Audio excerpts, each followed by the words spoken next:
what this podcast is about is not about, again, how do you become a better person. It's not just about how not to be passive, unless we are battling laziness, and each one of us has to find on a consistent basis, we are losing wisdom, consciousness, and again, ultimately what our soul came into this world to do. But it's the danger, and this is why it's amongst the more dangerous negative parts of us, is that it is one of those silent killers.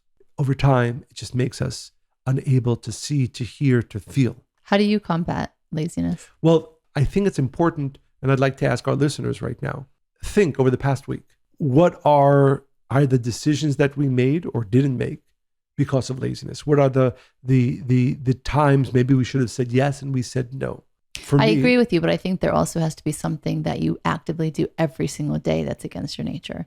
Because that's what trains you to then to be able, when you get that call late at night, or, you had an opportunity you said no to, it's the thing that it becomes not as hard for you to say yes. Exactly. So the training is in doing it daily. Yeah. So I'll give you an example. Let's say you had a good idea. There's that person who reached out to me 2 weeks ago, and I have an idea for them, right? That can help them. So at 7:00 at night, I had a big day. I'll make a note. I'll call them tomorrow. No.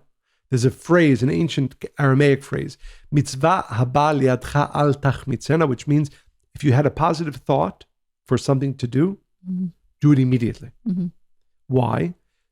And this is also... Well, you won't have the same desire if you do it the next day. Well, more than that, there's actually a force that pushes against anything positive you try to do. You have to be aware of this.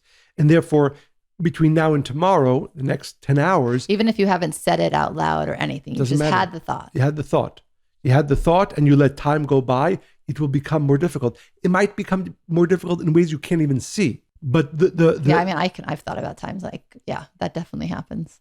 Where I had a thought to do something positive. I'm like, I don't want to disturb them. It's too late at night. I'll just do it tomorrow. Then tomorrow, something else takes that slot. And then a week later, I'm like, I didn't do it. And I usually force myself to do it. But it's interesting because that idea of time, as we know it, it goes into this vortex where you actually, you don't even have the desire in the same way. I think the trick, what happens is like, is it really important to reach out, or is really necessary? This might seem odd, or all these other things come into your head of why maybe you shouldn't do it. So I guess that's what the force looks like.